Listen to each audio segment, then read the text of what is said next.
Hello everyone and welcome back to Daily English Channel where learning English is easy and fun. I'm Emma. And I'm Jake. We're so glad you're here with us today. If you haven't subscribed yet, make sure you hit that button so you don't miss our daily episodes. So Jake, something happened to me yesterday that I think is perfect for today's topic. Oh yeah? What happened? I was at the coffee shop around the corner, the one on Morrison Street, and I overheard two people having a conversation. One of them said, "I bought this for you." And the other one said, "I came to the shop to buy this." Asterisk. And I just stopped and thought those two tiny words, 2 and 4, they're everywhere. And they're so easy to mix up. Oh, I feel that. Honestly, to and for are words I use every single day, but if someone asks me to explain the difference, my brain just goes blank. Like, I know them, but I don't know them, you know? Exactly. And that's what we're talking about today. To verses 4. They look simple. They're short. But they cause so much confusion even for intermediate and advanced learners. Because they can both come after a verb, right? Like, I went to the store and I went for coffee. How do you even know which one to use? Great question, and that's exactly what we're going to untangle today. By the end of this conversation, you're going to have a clear system in your head.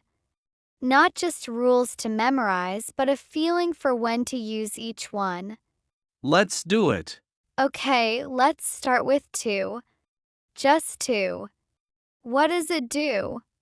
What's its main job? I mean, it shows direction? Like, I'm going to the store. Yes, that's the most basic use, physical direction, movement toward a place. She walked to the park. He drove to the airport. The key idea is you're moving towards something. There's a destination. Okay, that one feels pretty clear. But here's where it gets deeper. To doesn't just show physical direction. It also shows direction toward a purpose, specifically the purpose of an action. And this is where a lot of people get confused with for. Wait, so to can show purpose too? Yes. When you use to for purpose, you're almost always followed by a verb, the base form of a verb. This is what we call the infinitive.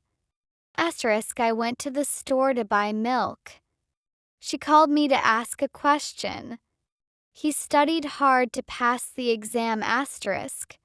So the plus of verb shows why you did something? Exactly. Shows the intention, the goal, the reason behind an action.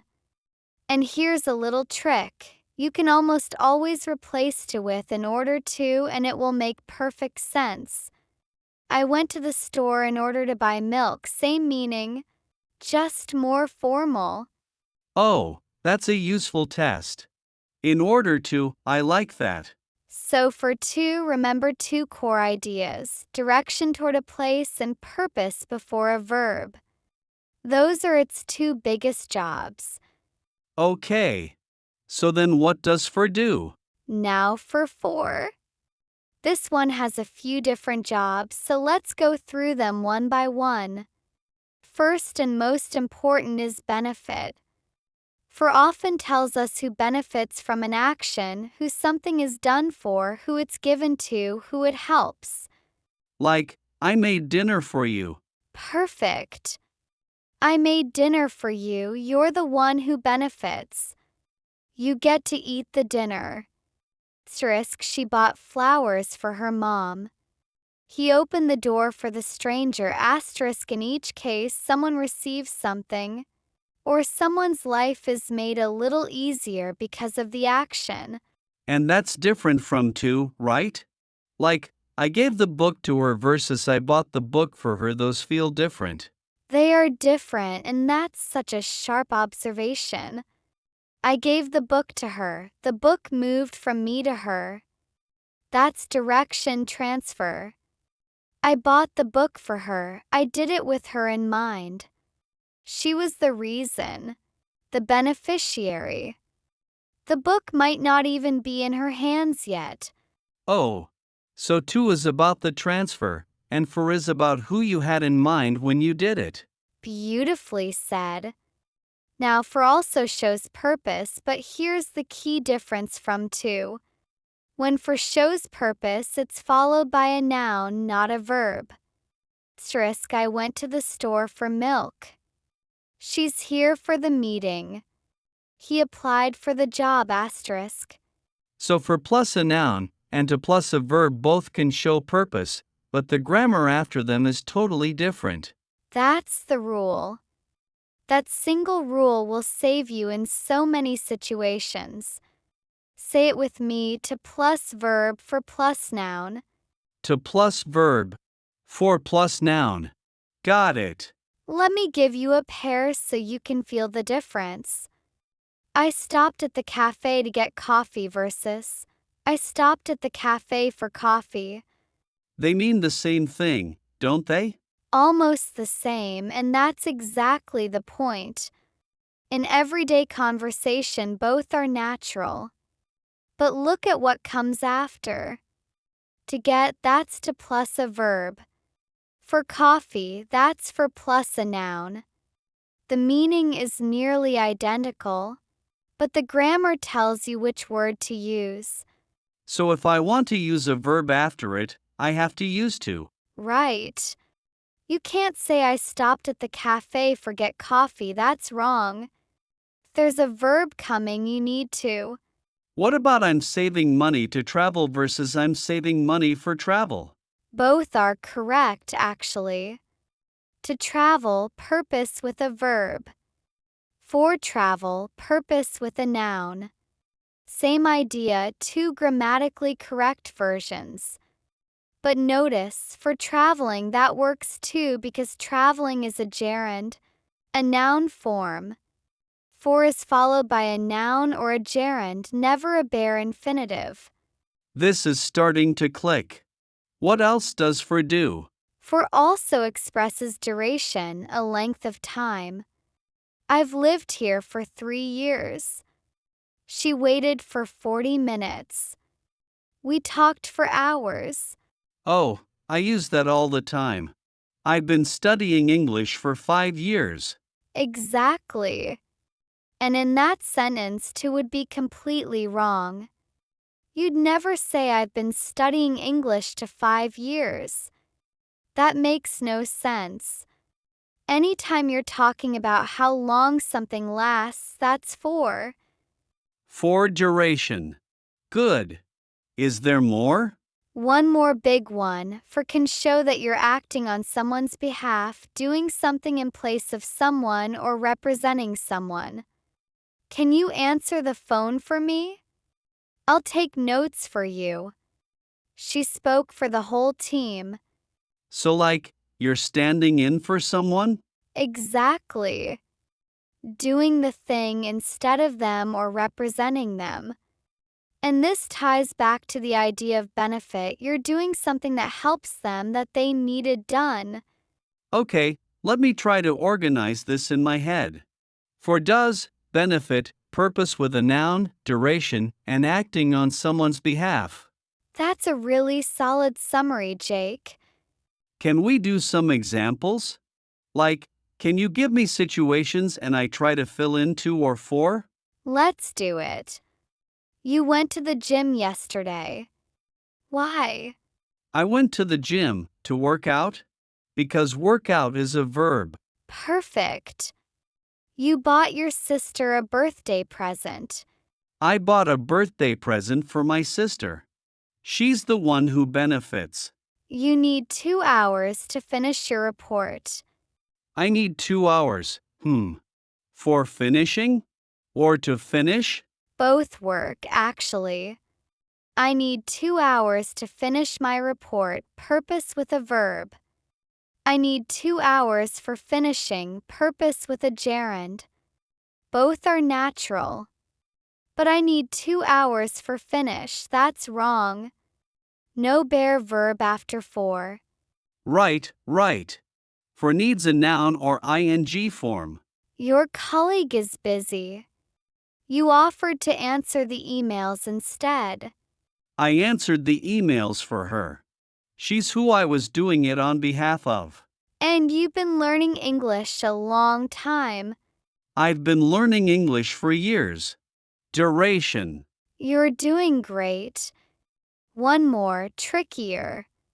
You called your friend. What did you want? I called my friend to ask for advice. To because ask is a verb, wait. For advice at the end. For because advice is a noun. And you just used both in one sentence perfectly.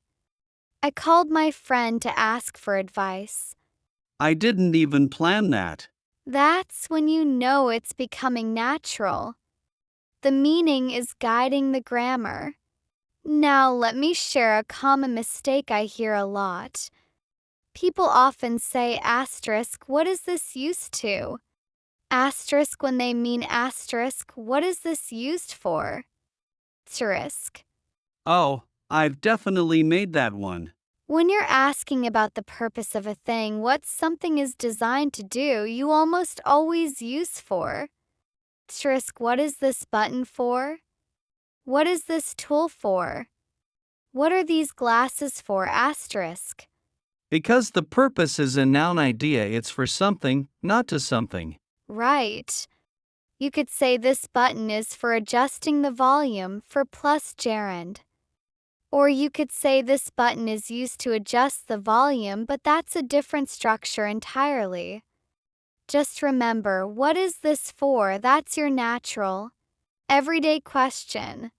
And I've also heard people say thanks for come instead of asterisk thanks for coming. Asterisk. Yes, that's a really important one. After for, if you want to use a verb, it must be in the ing form. Asterisk, thank you for coming. Thank you for helping me. I'm sorry for being late. Asterisk, never for come, for help, for be. Always for plus ing. So after for, noun or ing verb. Never base verb. That's the line. That's the line. What about phrases like ready for or wait for or hope for? Those all use for, but they're kind of fixed expressions, right? Good noticing. Yes, certain verbs and adjectives just naturally pair with for. Asterisk, wait for someone. Apply for a job. For help. Ready for the meeting. Good for your health. Responsible for the project. Asterisk, these are collocations, combinations that English has settled on over time. Is there a logic to them? Sometimes. Wait for, you're waiting, and the person or thing you're waiting for is the beneficiary of your patience in a sense. Apply for a job. The job is the thing you want to receive. But honestly, some of these you just have to absorb.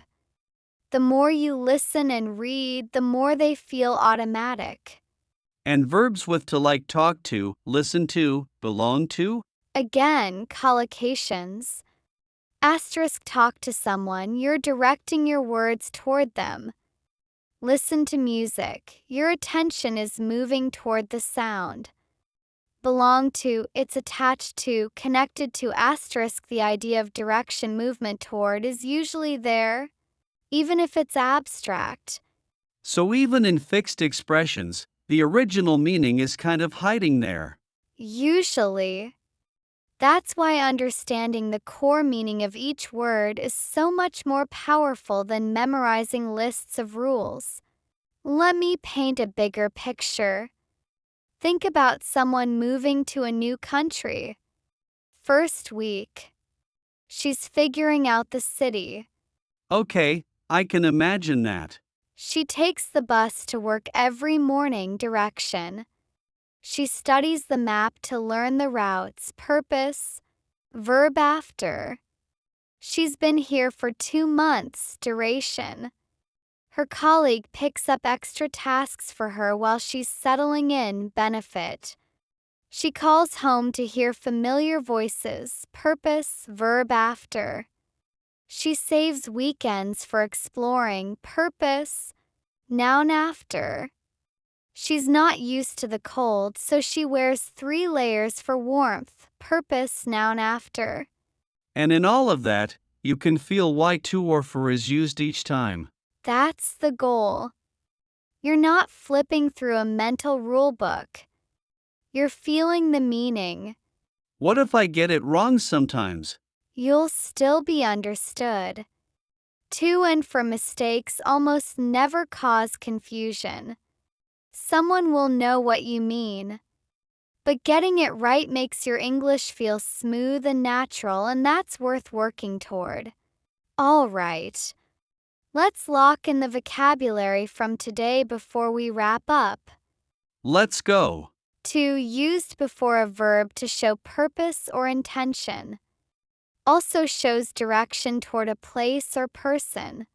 Asterisk, she studied every night to pass her exams. He walked to the station. Asterisk. For used before a noun or ing form to show purpose, benefit, or the recipient of an action. Also used to show duration. Asterisk, I made soup for you. I've been waiting for an hour. She came for the interview. Asterisk. Purpose, the reason behind an action, what you're trying to achieve. Purpose of this lesson is to make to and for feel natural. Benefit, the good that someone receives from an action. There are real benefits to practicing every day. Recipient, the person who receives something. Make sure the gift reaches the right recipient. Duration, the length of time something lasts. The class ran for 90 minutes. Behalf, representing someone doing something in place of them. She signed the documents on behalf of the team. Infinitive, the base form of a verb, often used after to. To run, to think, to understand, these are all infinitives. Gerund, the end form of a verb used as a noun. Asterisk, swimming is my favorite exercise. She's known for singing beautifully. Asterisk. Collocation, a pair or group of words that naturally go together in English. Apply for, listen to, and wait for are all common collocations. And here are 3 key rules to carry with you. 1. To plus base verb to show purpose or intention. I called to say hello. 2. For plus noun or gerund to show purpose, benefit, or duration. Asterisk, I called for information. Thank you for listening. Asterisk. 3. When both seem possible, check what comes next. Verb. Use to. Noun or ing. Use for. And the quick test, try replacing to with in order to. If it still makes sense, you've got the right word. My brain feels so much clearer right now. Like a drawer that was completely tangled, and now everything's sorted. That's the feeling we love. Remember, you don't need to be perfect right away. Just start noticing. When you hear a native speaker say to or for, ask yourself, why that one? The more you notice, the more natural it becomes. And now a question for everyone listening. Think about something you did recently. Why did you do it? Try saying it out loud. I did this to, or I did this for. Can you use both in the same sentence? I bet you can. I went to the bakery to buy a cake for my friend's birthday, both in one sentence, and it sounds completely natural. I love it when it comes together like that. If you enjoyed today's episode, please like, subscribe, and share it with a friend who's working on their English. We'll be back tomorrow with another real conversation. Take care, everyone. Bye.